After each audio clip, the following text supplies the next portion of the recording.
material todo está en el aula virtual, ¿no? El de la primera clase, ok. que fueron las primeras clases y las tareas que se mandaron para las primeras clases. En la primera clase, la material decía análisis armónico y ese tema 1. Y vamos a arrancar con el tema 2 de la semana pasada, pero hubo fallas de luz eléctrica aquí en Valencia, Venezuela, hace una semana hoy, el miércoles pasado, no pudimos arrancar.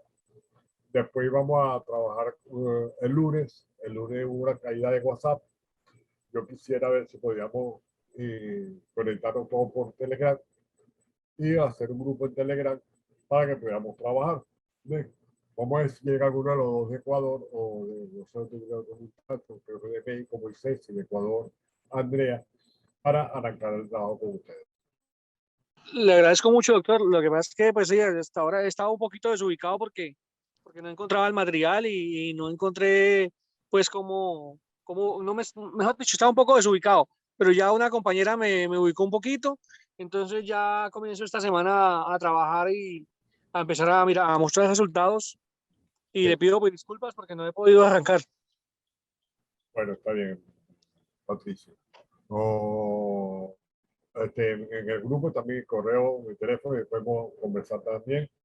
Respecto a eso, vamos en el aula virtual también dieron una exigencia que el que no quiera entrar a la virtual no le facilitara material por problemas administrativos. Pues. Entonces, por eso la respuesta era que buscaran en el aula virtual todo el tiempo. ¿Okay? Bien, el material está en el virtual. La pueden subir o bien al aula virtual o en su efecto mandármela por correo. O el correo mío está en el aula virtual indicado y si no también en el grupo lo saben. ¿Okay? Venía hablando que hay dos formas de identificar el análisis armónico. Una es identificando los armónicos, es decir, cuál es la frecuencia de cada una de las funciones o de cada uno de los datos en una señal o en una función cualquiera. Es un primer enfoque de análisis armónico. La palabra análisis armónico viene de la palabra descomposición o de descomponer. Viene la palabra análisis. ¿Sí? Y armónico es en función de la armonía. Desde la época de los griegos, la gente entendió que había una relación estrecha entre la música y la matemática. Por eso se hablaba siempre de análisis armónico de ese lenguaje. ¿Sí? También, cuando vemos la ecuación de onda, la ecuación de calor, la misma ecuación de luz de forma ondulatoria, ¿ven? Pueden ustedes verificar que en esas ecuaciones aparece atravesada la transformada de Laplace para una función cualquiera de dos variables. La transformada de Laplace es simplemente la derivada segunda de la función respecto a x más la derivada segunda de la función respecto a y de una función de dos variables. Se la puedo derivar respecto a esas dos variables, ¿verdad? Y cuando la derivada segunda de la función respecto a x más la derivada de la segunda de la función respecto a y es el operador de Laplace. Si ese operador lo iguala a cero, ya se convierte en una ecuación y se llama funciones armónicas aquellas que satisfacen esa ecuación. Con respecto a la descomposición, a fin de identificar las principales frecuencias de una onda o de una señal, fue tratado en la clase anterior, donde si tengo una función cualquiera, hago la transformada de Fourier. Si tengo una secuencia de datos, se aprendió a hacer a principios del siglo XX la transformada discreta de Fourier, que después se transformó en la transformada de Gabor, que era más rápida que la transformada de Fourier, y ya la transformada discreta de Fourier. Y ya en 1980, 88, no me acuerdo exactamente el año, se habló de la transformada rápida de Fourier. Eso permitió obtener esos valores que cualquier paquete estadístico te determina.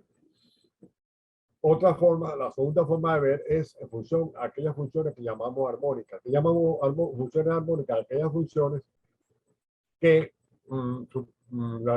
que cumplen con la ecuación de Laplace, o sea que aplicar la transformada de Laplace o el laplaciano en el lenguaje vulgar a ellas da cero. Para ello, vemos que hay una relación estrecha de este tipo de funciones con las funciones complejas. Por eso el curso abarca el análisis armónico desde el punto de vista de la variable compleja.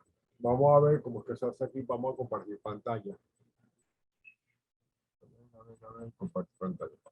Para entrar a la segunda clase. Aquí estoy. Ok. La segunda clase es lo que tendríamos nosotros aquí indicado como funciones analíticas o escrito por mí. ¿Ves? En estas notas de clase hablaremos de las funciones analíticas. Buenas tardes, ¿quién habló? Hola Andrea, ¿cómo estás? No te escuché bien. Muy buenas tardes, doctor, compañeros. Bueno, pues entonces prácticamente estoy entrando ya de lleno a compartir el material. Bien, entonces, hablamos de funciones analíticas. Las funciones analíticas son aquellas funciones holomorfas en el cuerpo de los números complejos. Vamos a hablar de la función analítica en el cuerpo de los números complejos. Hay que tener un cuidado entre el concepto, entre la diferencia de las funciones analíticas en el concepto de los números reales y las funciones analíticas en el cuerpo de los números complejos. Y vamos a identificar algunas de sus características. Básicamente, da una introducción a funciones armónicas que están trabajadas con detalle en la próxima unidad. Hablaremos de variables complejas, definiremos lo que una función de variables complejas, lo que una función analítica, el significado de una función sea armónica y la ecuación de Laplace, la conjugada armónica y la función y la integración compleja y la fórmula integral de Cauchy. Bueno, variables complejas. Variables complejas. Bueno, con respecto a toda parte, si ustedes quieren ampliar o estudiar lo mejor, el mejor libro que yo recomiendo es el Conway, de variables complejas. Dependiendo de lo hayas utilizado, que yo recuerde el libro de variables complejas de Conway, lo utilicé primeramente en pregrado con el doctor Daniel Darjanov en la Universidad Pedagógica, en el pedagógico, nos llamamos el doctor Javier y yo. Después vimos otro curso de variables complejas en el posgrado, en el Instituto Nacional de Investigaciones Científicas, empezamos a usar el Conway. Ya en el doctorado me alejé de él para irme más hacia la parte de estudios estadísticos, donde trabaja más con la transformada discreta, la transformada de Gamow y la transformada de Diffus. Bien. ¿Cómo construyeron las variables complejas? La construcción de números complejos está fundamentada en lo que llaman extensiones de cuerpo o extensiones de campo. Bien. Recuerda que los números reales forman un campo o un cuerpo en el sentido de que cumple con todas las propiedades de la aditiva, de la adición, de la suma, de la multiplicación, ¿bien? Y además es completo, ¿verdad? En el sentido que si yo busco una sucesión de números reales, el resultado siempre será un número real. Por completitud, se pasa de los racionales a los reales, ¿verdad? El conjunto de los números reales son los números racionales completados. ¿Bien? Por ejemplo, yo puedo conseguir una sucesión de números reales que converge hacia números de números racionales, hacia números que no son racionales, ¿verdad? Por ejemplo, el número e, que no es racional, se puede obtener por el límite de la sucesión 1 más 1 sobre n elevado a la n, ¿verdad? Esa sucesión que es de números racionales, porque sumarle 1 más 1 sobre n es la suma de un entero más un racional y elevar una potencia racional. Si yo calculo el límite cuando n es infinito, el resultado no es racional. Esa completitud me genera a mí los números complejos, los números reales, perdón. Ya tenemos el conjunto de números reales, que es un conjunto completo, pero de repente, cuando estudiaron el conjunto de los números de los números reales, se dieron cuenta que aún así ese conjunto no satisfacía todas las ecuaciones. En particular, la idea fundamental de extender los reales a los complejos es la ecuación de segundo grado, x cuadrado más 1 igual 0. Esa ecuación no tiene raíces reales, ¿verdad? Y llamaremos a su raíz y en el libro de Goide extensiones de campo, como que ahorita voy a tener la biblioteca, por eso volví para allá, tiene toda la teoría necesaria para extender los números reales hasta los números complejos, ¿verdad? Claro, lo hacen en general, como una extensión, y esta es la extensión más natural, ¿verdad? De esta forma, todo número complejo será la forma z igual a x más y, donde tanto el número x como el número y son números reales, ¿verdad? Y vamos a llamar la unidad imaginaria, recordando siempre que x cuadrado vale menos 1. Aunque todo número complejo,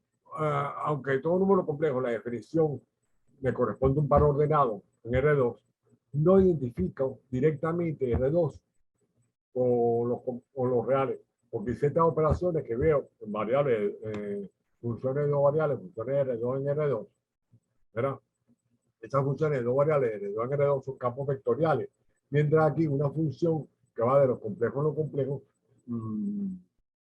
no necesariamente es idéntica a la función de campo. Bien, es más, hay funciones que deforman el plano complejo, y si yo lo veo desde el punto de vista de los campos vectoriales, de R2 en R2, no carecería de sentido. Uno de esos ejemplos muy clásicos que está en el Conway es el de la transformación de Moebius, el cual agarra f de z, cualquier número complejo z, va a ser igual a un número a por z más b, dividido entre c por z más d, donde los dos coeficientes del denominador no pueden ser igual a 0 simultáneamente. Bien, eso sería, digamos, una transformación de Moebius. Esa función es de los complejos en los complejos. Si la trato de ver como un campo vectorial, me deformaría el plano y no sería prácticamente, no cumpliría con todas las condiciones necesarias de un campo conservativo. ¿Sí? Esa correspondencia ayuda fundamentalmente para establecer métricas, ya que ambos conjuntos, tanto el R2 como el conjunto de números complejos, poseen topologías equivalentes. No te dejen engañar con la topología equivalente. Bien, por ejemplo, en R2 se puede demostrar que un cuadrado de radio 1 es idénticamente isomorfo a la circunferencia unitaria. ¿Bien? En cambio, en el plano complejo, la circunferencia unitaria o el círculo unidad no es equivalente al cuadrado. De igual manera, si yo multiplico R2 por R2, caigo en R4. Y en la multiplicación de un disco en R2 por un disco en R2 me daría el producto, la suma directa de esos dos discos me daría una esfera en R4. Mientras que el producto de un disco en el plano, el conjunto de números complejos, por otro disco, el conjunto de los números complejos, no me identifica una circunferencia, una circunferencia en C2, sino lo que llaman polidisco. Hay un libro muy elegante sobre esos aspectos de diferencias topológicas entre lo que es una esfera en C2 y un bidisco C4, que es el producto de un disco por otro disco. Bien. En el libro de teoría de polidisco de Walter Rudy, también lo tenemos en la biblioteca. Ahora bien, vamos de nuevo sabiendo que hay semejanzas y diferencias. Topológicamente hay equivalencia, pero no una identificación directa. Bien. El número complejo, como ya hemos dicho, se puede escribir como X más Y, pero también se puede escribir como R cis de tita o R ale tita.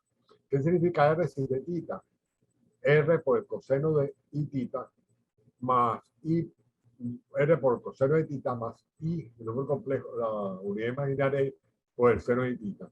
Lo cual se escribe en la notación de Euler, E a la I tita. Da un número complejo de la forma binomial X más Y tita. Se puede escribir, vamos a calcular su módulo.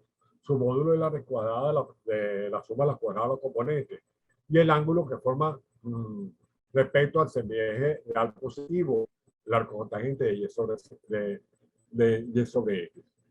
Digo, de esta manera,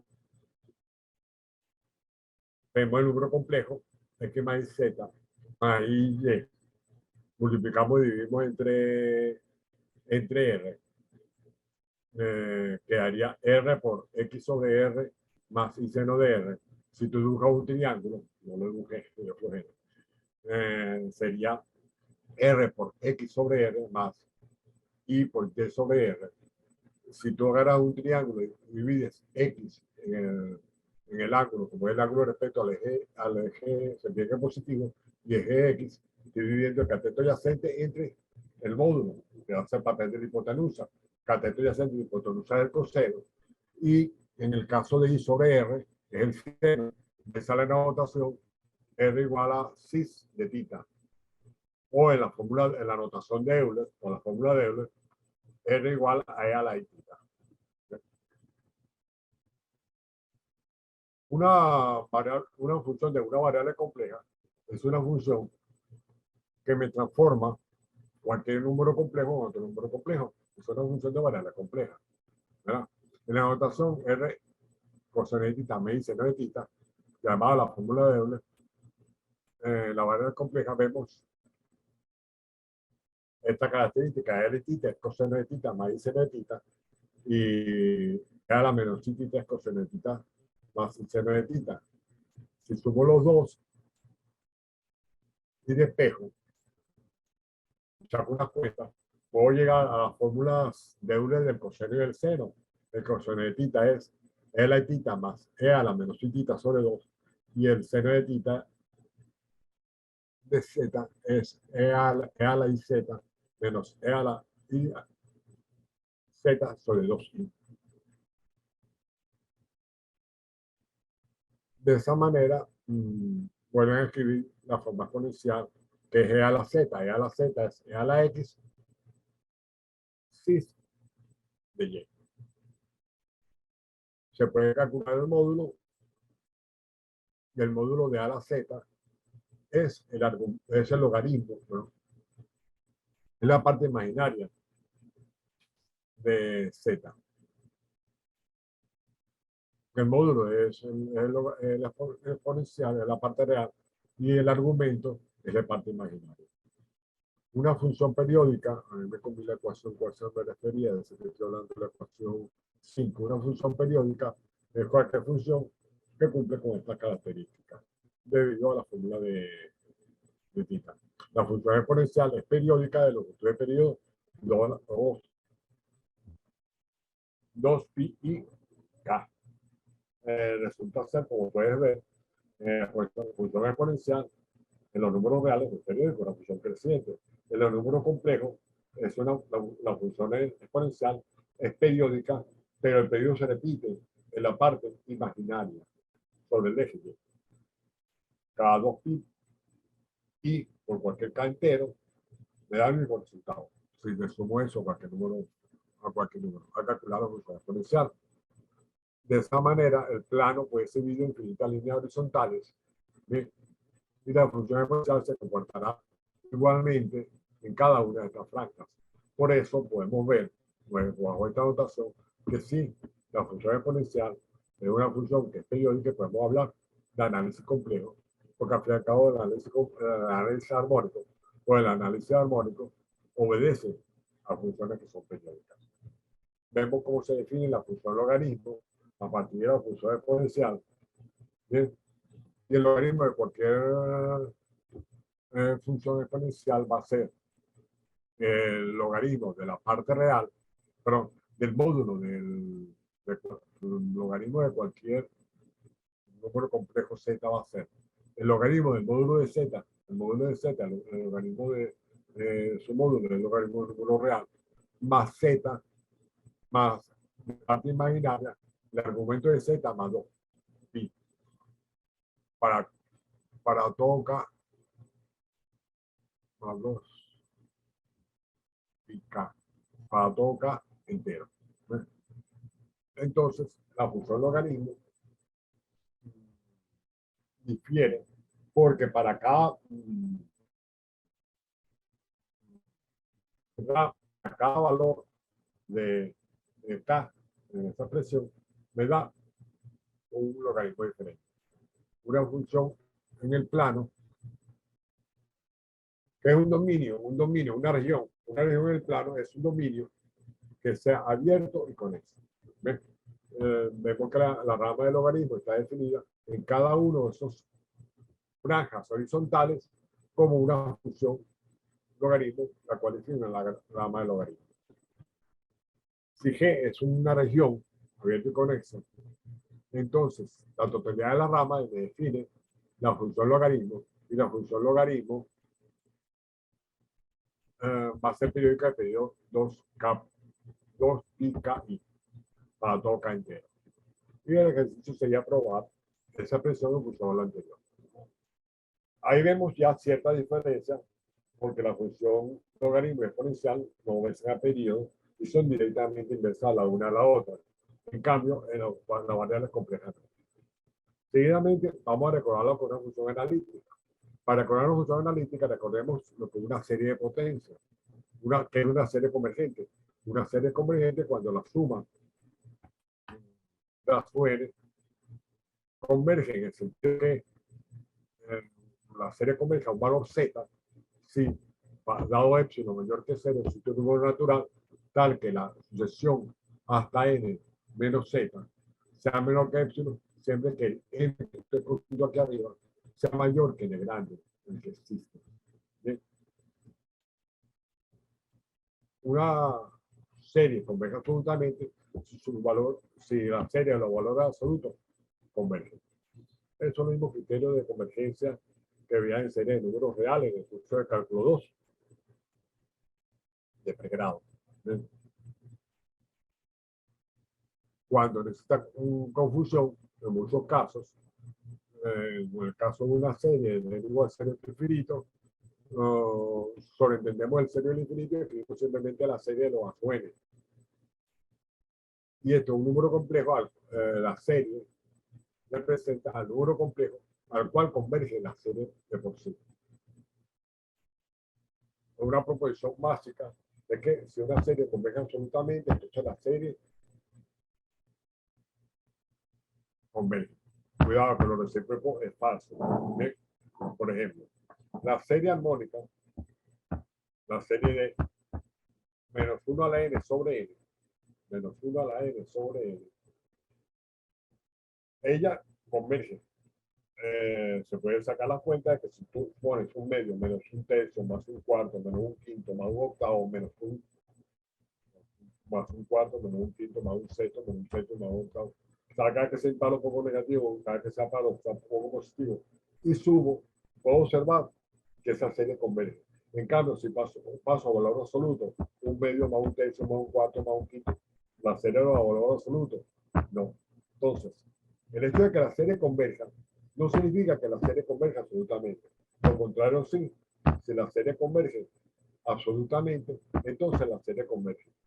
La idea es probar que la proporción es cierta, pero el recíproco es falso. Sin querer, dije la respuesta de la parte B, que el recíproco es falso, con la serie menos 1 a la n sobre n, la cual acaba de mostrar que definimos lo que es límite inferior, límite superior, de los límites. Y hablamos de serie de potencia.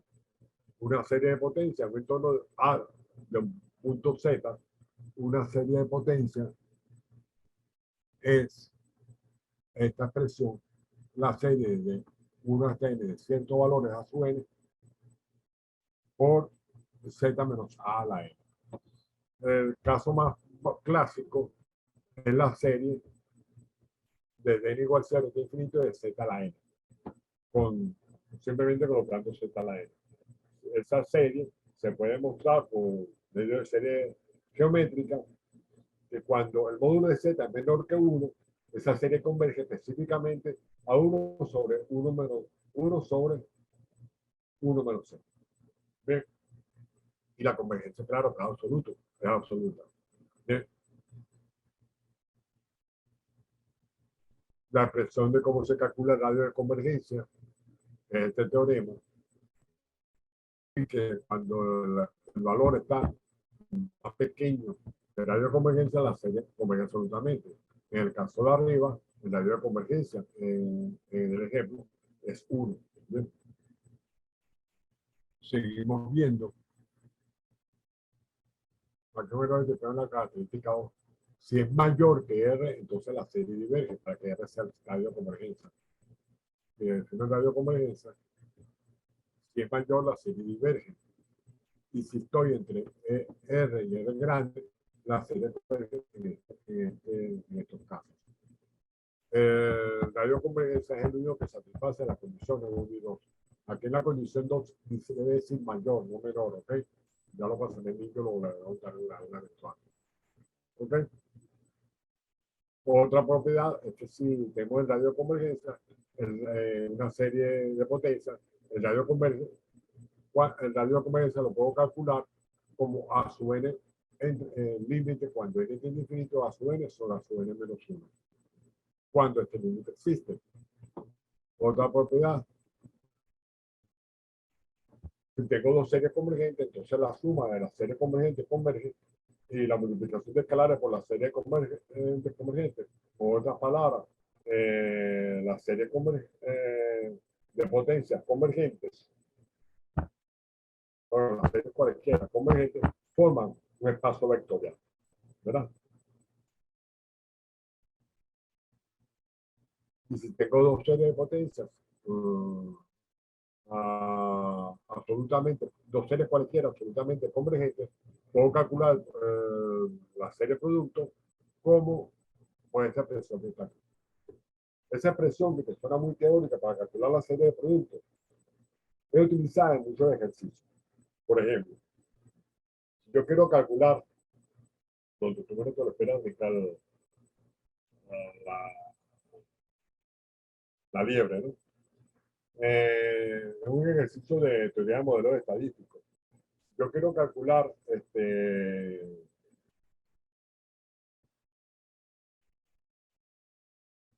error de una predicción en un modelo estadístico. ¿Verdad?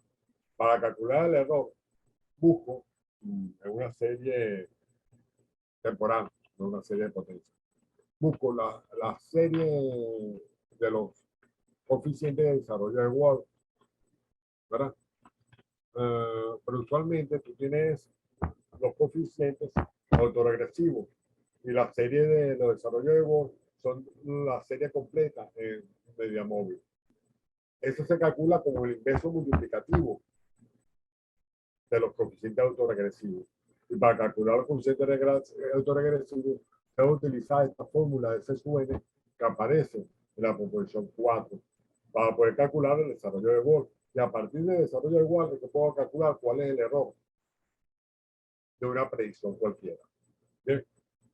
Aunque existe un rango máximo del error, que es lo que utilizan los mayores de los paquetes estadísticos, muchas veces, si tú quieres la predicción exacta, lo haces por este método. Otra posición en el caso de serie de potencias, como se hace de determinar la radio de potencia de la serie producto, ¿verdad? De la serie suma, y te manda a demostrar el teorema 10.1.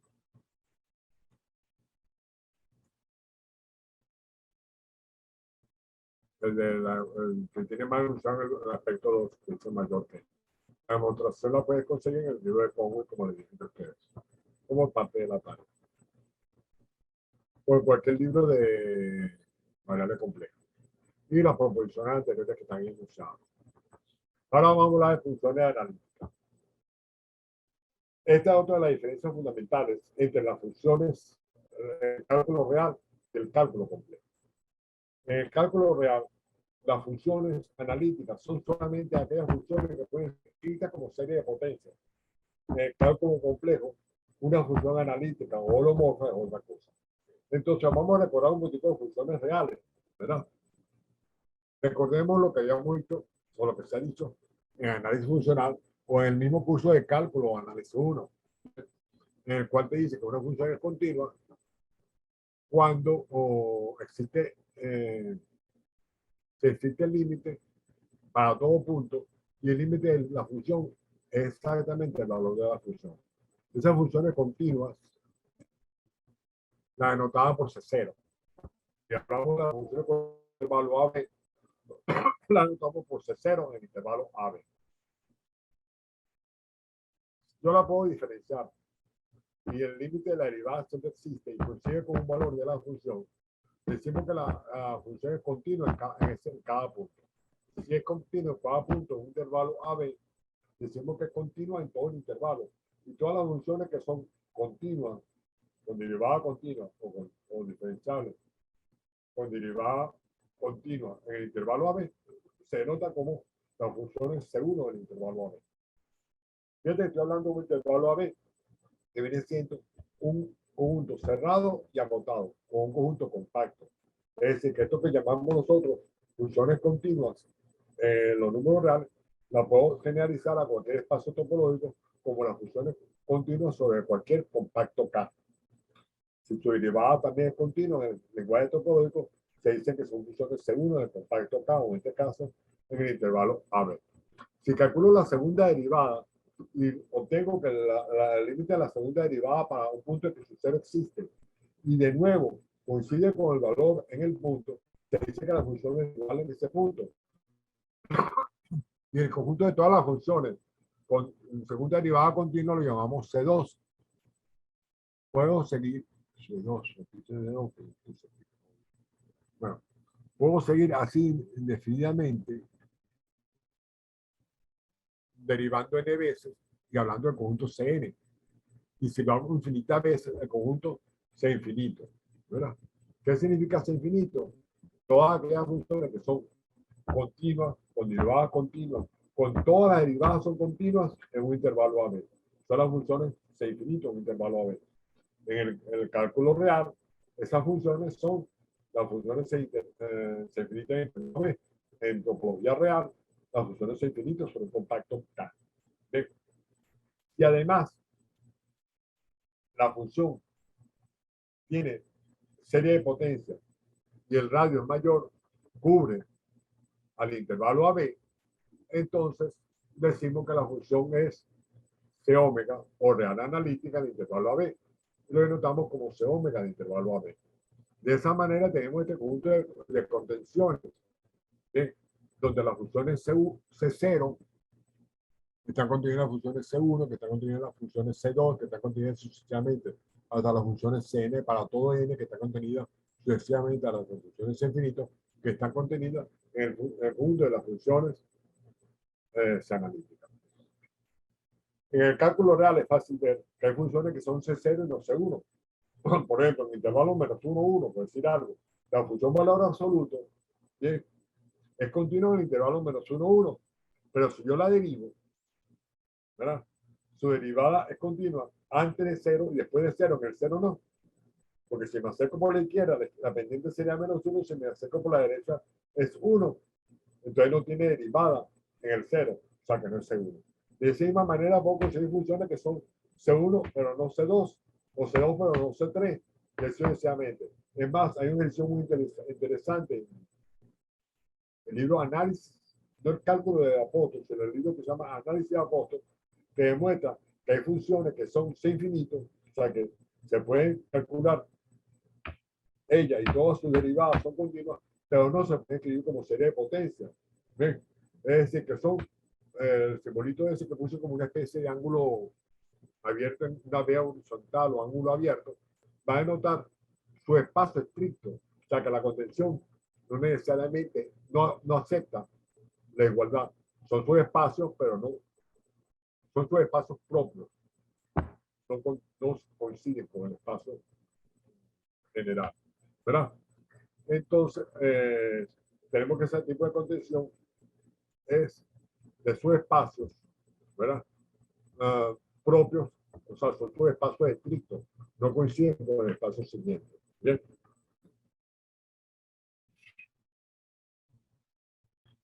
Vamos entonces a definir lo que es una función compleja en el sentido analítico, o analítica en el sentido complejo, o las funciones holomorfas. Primero, la función compleja diferencial es contra la función es continua. Y si yo calculo en los números complejos, ¿ves? O sea, G, un dominio, un abierto, los complejos, ¿ves? Y acostado usualmente. F diferencial es un punto G.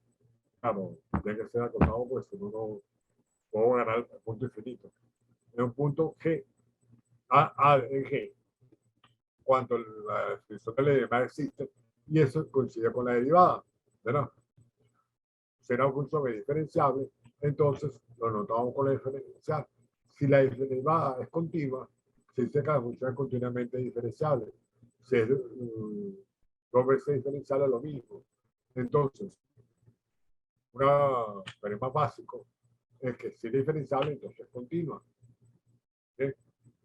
Y define una función analítica o continuamente diferenciable si es continuamente diferenciable. Son las llamadas funciones oleomorfas. ¿Ves? Entonces, una función que es analítica, basta con que seas, ahí no tiene el sentido con la manera compleja, hablar de C0, C1, C2. La función es continua y la función es diferenciable. Si la derivada es continua, si es continuamente diferenciable, ya de una vez es analítica o holomorfa. Es decir, que el punto de contención es que existían los números reales, estaba la continua, la C1, la C2, no, mira, el cálculo complejo, las que son C1 ya de una vez son holomorfas, le llamaremos como la letra H o la llamaremos como C infinito, como la quieras llamar, la letra H para hablar de holomorfa. Entonces, esta definición, yo un poco se lo ves desde el punto de vista real, porque uno está acostumbrado a los cursos de análisis funcional o de función analítica de tener números reales, que la condición era estricta. No, aquí no existe ninguna condición estricta, donde sea continuamente diferenciable para que sea de una vez analítica o holomorfa. ¿Ven?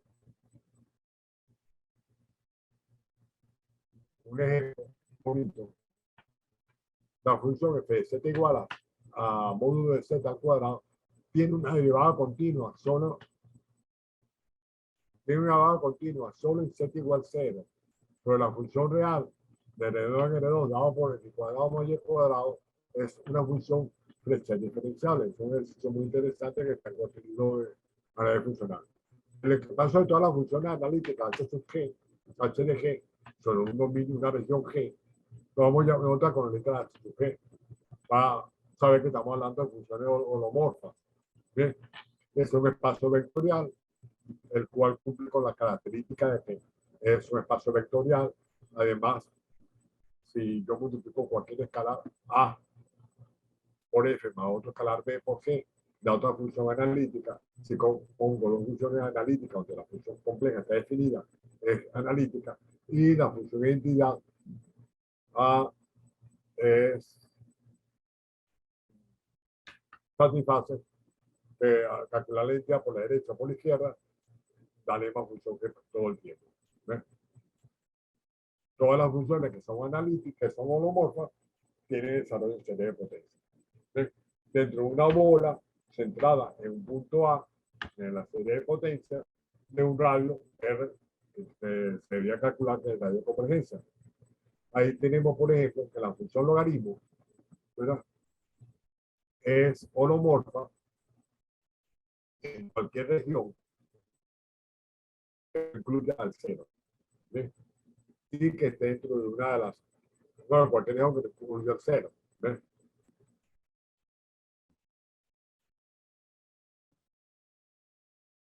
A la definición de la derivada de la función logaritmo, ¿verdad?, como demuestra que es analítica, y las ecuaciones de Cauchy. La una función analítica, escrita con parte real y parte imaginaria, define la función derivada y ven que para que tenga sentido, se deben satisfacer, para que sea continua, las ecuaciones que aparecen abajo, que son las ecuaciones de Cauchy, que la derivada de la parte real con respecto a x tiene que ser igual a la derivada de la parte imaginaria de la función con respecto a y, y que la derivada de la parte real con respecto a y es igual a menos la derivada de la parte imaginaria respecto a x, ¿no? Esas son las ecuaciones de Cauchy-Riemann. Si tú te doy cualquier función compleja y tú te pido verificar es analítica o es holomorfa, aunque en cálculo complejo prefiero utilizar la palabra holomorfa, es más común en cualquier libro utilizar la palabra analítica. Una forma rápida de verificarlo es descomponer la función que tenga en su parte real y su parte imaginaria y verificar que satisface las ecuaciones de Cauchy-Riemann. ¿Ven? Es el método más clásico de cualquier función que te den compleja. Verificar si es o no es analítica por las ecuaciones de Cauchy-Riemann. Ya que al fin y al cabo la trabaja como si fueran dos funciones reales, porque la parte real es una función real y la parte imaginaria es una función real, la deriva y ve lo que pasa. Bien. Estas mismas ecuaciones se presentan en el curso de cálculo 2, cuando lo aplicas en física, en el cálculo mentira, mentira, es como cálculo 3, en el curso de cálculo vectorial, funciones vectoriales, en el tomo 2 del apóstol, no lo veo por aquí, pero en el de cálculo, ¿verdad? En el tomo 2 de cálculo te dicen que un campo de fuerza conservativo cuando satisface las ecuaciones de Cauchy-Riemann. Son estas mismas. En un campo de fuerza, por ahí lo estoy dando en R2. O sea que esta parte es semejante, R2, semejante, con las variables complejas. Bien. Prácticamente son las mismas ecuaciones que Riemann utilizó para el estudio de los cálculos de los campos conservativos y Cauchy para las variables reales, para las variables complejas. Por eso se llaman ecuaciones de Cauchy-Riemann, fueron desarrollados más o menos a la vez por ambos autores. ¿Ven? Entonces, estas son unas ecuaciones fundamentales. Sirven para verificar que un campo también lo utilizaste en el curso de mecánica clásica o en el curso de electrónica, un campo gravitacional, un campo de mecánica. ¿Ves? Es conservativo porque satisface la ecuación de Cauchy-Riemann. En pocas palabras, un campo conservativo cuando para desplazarse de un punto a otro dentro de ese campo de fuerzas, ¿verdad? El trabajo mecánico que se realiza es independiente de la trayectoria. ¿Bien? Eso ocurre con las ecuaciones cuando se satisfacen en los campos conservativos que satisfacen las ecuaciones de Riemann o de Cauchy-Riemann. Bien. Hay dos funciones definidas en el espacio. Una función analítica, sí, bueno, eso es el teorema que estoy utilizando. Si solo sí, analítica o holomorfa, satisface la ecuación de Cauchy-Riemann. Para entrar al siguiente punto. Ahí tengo la derivada con respecto a X y la derivada con respecto a Y. Supongamos que la primera ecuación, o en ambas ecuaciones, se me ocurre a mí derivar de nuevo con respecto a X y con respecto a Y. La primera me quedaría que la derivada con respecto a X, la segunda derivada, la derivada segunda de U respecto a X dos veces, sería igual a la derivada de B respecto a X respecto a Y. Y si voy por la izquierda, la derivada de U a de X a de Y va a ser igual, estoy derivando con respecto a Y. Okay. Derivada de U respecto a Y dos veces. Derivando respecto a... Bueno, vuelvo a derivar aquí y caigo en la ecuación de Laplace. La ecuación de Laplace dice fundamentalmente que cualquier función, la transformada de Laplace en coordenadas rectangulares, trabajada en Rn, es la transformada de Laplace es la derivada segunda de U respecto a X más la derivada segunda de U con respecto a Y más la derivada segunda de U. Y esta es la transformada de Laplace. ¿Ok? Es calcular las segundas derivadas. En el caso de R2, la ecuación de Laplace es igualar eso a cero. Bien, cuidado, también lo puedo trabajar en Rn. Si yo lo derivo, lo igualo a cero en Rn, me quedaría la derivada respecto a esta. Si yo sé trabajar en coordenadas polares, un ejercicio interesante es dame la ecuación de Laplace en R2 en coordenadas polares. Pero es interesante. Yo soy con el libro de cálculo 2, de cálculo vectorial. No, un poquito más complicándome la vida en RN. Dame la ecuación de Laplace en coordenadas polares en RN. Pero tienes que definir bien lo que es las coordenadas polares en RN. Cuidado que las coordenadas polares en RN no son las coordenadas cilíndricas. En R3, por ejemplo, ni la esférica. Es otra fórmula, sería un poco interesante en función de varias variables. ¿Cómo explicas tú qué es la coordenada polar en R3, por ejemplo, y cuál es la ecuación de Laplace en R3? ¿Ves? Una función es armónica cuando satisface la ecuación de Laplace. ¿Bien? Bueno, es un campo conservativo. Tanto la primera componente como la segunda componente son armónicas. ¿Bien? Entonces, probar, por ejemplo, que es U igual a esa función, el logaritmo de X más a la raíz cuadrada, el logaritmo de X cuadrado más Y cuadrado, el logaritmo de la raíz cuadrada de X cuadrado más Y cuadrado, es armónica en todos los números reales, en todos los complejos, pero perdón, pero el origen. Empezar para la pantallita aquí, ya se lo pedí. Bien. Aquí está la ecuación decorada de la ecuación de Laplace en R2. Y está, ok. Está con este libro de cálculo, aquí la tenemos. Pero también me puedo estirar, preguntarte yo a ti, si empezara en la ecuación de Laplace, en R3, ¿cómo sería la ecuación de Laplace en coordenadas polares en R3? Pero es interesante. Jugada armónica. Tenemos una función analítica o cualquiera, digamos que la tenemos, con su parte real y su parte imaginaria, ¿verdad?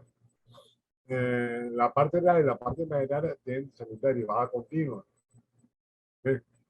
Es más, mentira. Si ya es analítica, se puede probar que son infinitamente diferenciables.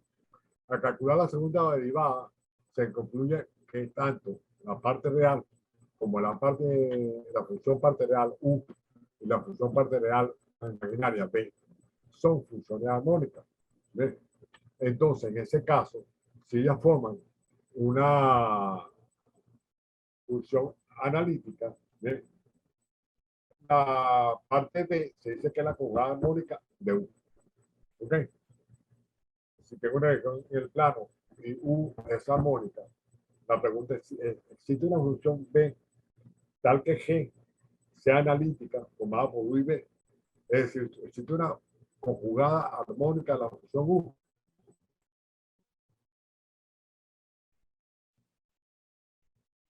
Un ejercicio es, si yo tengo dos funciones que son conjugadas armónicas de la misma función U, entonces ellas difieren en una constante, o sea que B1 y B2 son iguales para una constante, o B1 igual a B2 para una constante C. Teorema. Esto es una fórmula, un teorema o una fórmula de cómo se puede calcular la conjugada armónica de una función armónica cualquiera en el sentido complejo. ¿Okay? Dado una función, una región en el plano y una función que va de G en R, si es armónica, entonces para conseguir su conjugada armónica se puede calcular mediante esta fórmula que aparece ahí. Entonces, estas dos funciones real e imaginaria, dices tú, bueno, y ya va. Estamos hablando de análisis armónico, pensamos que el análisis armónico tenía que ver con el estudio de ¿cómo se llama eso? De las funciones que tienen con armonía, sonido. Cuidado, cuando estudiaron una cuerda que te tiras y pulsas en un arpa, en una lira, cualquier instrumento de cuerda, ¿verdad? Lo primero que tú observas es que emite sonido. Que ese sonido, bueno, bajo una escala logarítmica, puede hacer armonía o ritmos, ¿bien? Como ocurre en el arpa, como ocurre Bueno, la guitarra es una armonía, pero de diferentes formas. Es pisada para pasar de una escala a otra, ¿sí? O de un tono a otro. Y ahí empezó el análisis armónico. ¿Qué tiene esto que ver con estas funciones armónicas en este lenguaje? Bueno, el griego no solamente se le impactó el sonido y la matemática, le impactó ver que las cosas vibraban. ¿Ves? Fueron demasiado curiosos. ¿Ves?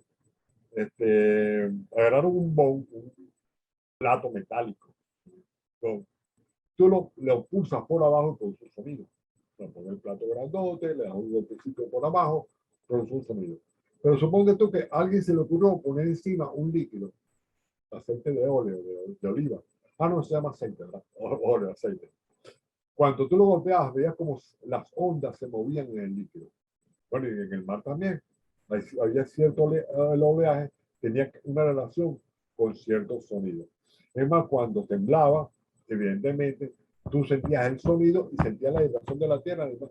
Es decir, que las ondas están relacionadas con sonido. La ecuación de Laplace, verificar con la transformada de Laplace, la ecuación de Laplace, está involucrada en la ecuación de onda y en la ecuación de calor. Entonces, por eso es, si hablamos de la ecuación de onda, sí hay una relación entre la función armónica, la función analítica, su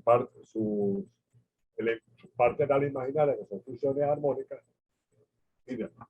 Por eso que viene el concepto de la palabra armónica, calza aquí perfectamente.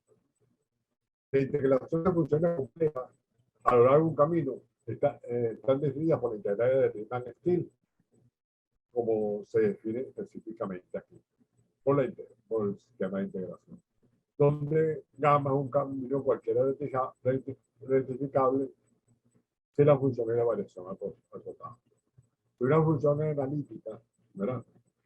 La proporción, si una función es analítica, satisface esta forma de construcción de la función. Si la función es analítica y tenemos en una bola cerrada de radio R, con R mayor que 0, y gamma es ese disco de radio R está contenido dentro de la región, y gamma es el recorrido del círculo alrededor de la función, ¿verdad?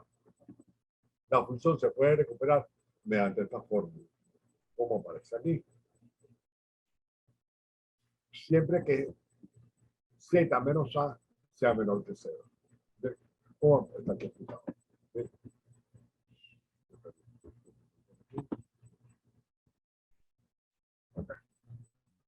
El índice o el número de giros de una curva es la misma expresión que aparece aquí, pero en vez de colocar aquí una función f cualquiera, es colocar a la menos 1. Si tengo cualquier curva cerrada, ¿ves? Y quiero saber cuántas veces será identificable, gira sobre sí misma, calculo esta función. ¿Ves? Y ese es el número de giros alrededor de un punto A. Yo puedo trazar cualquier curva rectificable en el plano. Yo estoy acá haciendo un punto en cualquier graficador de curva que hagan círculos así, girando varias veces en diferentes puntos, ¿verdad? Y le puedes calcular en cada uno de esos puntos esta integral y te da exactamente la cantidad de veces que gira respecto al punto A, que es la definición. ¿Okay? Y después viene la integral de función. Si una función analítica gama una curva rectificable, entonces el número de giros de la función se puede estimar por esta fórmula que aparece aquí. O esta multiplicación que sigue con esta fórmula. ¿Bien? El teorema de una función analítica, de que fue una función analítica, digamos, una curva rectificable, entonces se satisface esta expresión para la enésima derivada. Después viene el teorema de la aplicación abierta, que está aquí enunciado, para cerrar la clase de hoy. Bien. En función de todo esto, bueno, en general, estos teoremas con todas estas expresiones que hemos visto en la clase de hoy, las pueden conseguir en el libro de Conway de variables complejas. Viene una versión en castellano, otra en inglés, depende de la versión que hayan comprado, ¿verdad? Y lo pueden conseguir a veces hasta puede versiones PDF de ellos, ¿verdad? También están en muchos apuntes. La idea es que veas cómo, a partir de las funciones analíticas, genera esto. La fórmula integral de Cauchy que aparece ahí, en la prueba clásica, en el Common, la versión clásica, la edición que se hizo hasta el año 90, ¿verdad? Utiliza la prueba clásica, que es una prueba por método de triángulos, muy elegante, muy laboriosa, muy compleja, la cual te permite determinar el teorema integral de Cauchy. Hay una prueba corta, que es la prueba suponiendo la continuidad de la derivada, también está en el Conway, hasta el año 90. En 1987, 88, por ahí, 87, si no me acuerdo, salió la prueba de Dixon, del cual utiliza álgebra homológica mediante cadenas homotópicas para probar la fórmula integral de Cauchy. Yo creo que el 87, 88, no recuerdo el año exacto, te lo digo, como metido. Hacer la prueba, que es una prueba muy elegante, utiliza una herramienta algebraica muy bonita para la prueba de Cauchy. En función de ello, llega el doctor Mr. Cameron, Gerardo Cameron, en la Universidad Central de Venezuela, en el IBE, se dedica todo un año a probar que la prueba de Dixon, de cadena homotópica, en el fondo, lo que hace es una prueba muy elegante, pero sigue suponiendo la continuidad de la derivada. Lo dicta un curso en la Escuela Nacional de Matemáticas en Mérida en septiembre de ese año, y el año siguiente lo publica en red, en un artículo científico, en el cual muestra que la prueba de Dixon supone la continuidad de la derivada. A pesar de eso, en las siguientes ediciones de Conway de variables complejas, lo pone como una prueba ingeniosa, muy bonita. O sea, si ustedes tienen una edición más nueva, que es más probable que tengan, del libro de Conway, lo más probable que tengan la prueba de cadena de Cauchy. Como yo no voy a ahondar en todo lo que es variables complejas, porque el curso no es un curso avanzado de variables complejas, solamente de la parte armónica, me interesaba solamente hablar de lo que era función armónica. ¿Qué para nosotros en variables complejas una función armónica? Define lo que es una función analítica, y una función analítica cuando su parte real y su parte imaginaria son funciones armónicas. ¿Cuándo son armónicas? Cuando ambas satisfacen la ecuación de Laplace. Que a partir de una puedo conseguir la otra, o sea, a partir de la parte real armónica puedo conseguir la parte imaginaria y viceversa, es la fórmula de conjugada armónica. Eso es lo que quiero que ustedes aprendan para esta unidad. ¿Tienen alguna pregunta o preguntamos a la clase? Entonces, trata de hacer este ejercicio y entregarlo dentro de 2 semanas. Ok, ¿estamos bien todos? A ver, Patricio, ¿alguna pregunta? No, señor, no. Estamos bien ahí, doctor. Yo, cualquier duda o inquietud lo molesto. Alejandro, Luis, Andrea, trata de preguntarle a Moisés qué le pasó, pero pudo asistir a la clase de hoy, ¿ok? Bueno, nos vemos Todo entonces. bien. Muchas gracias por todo.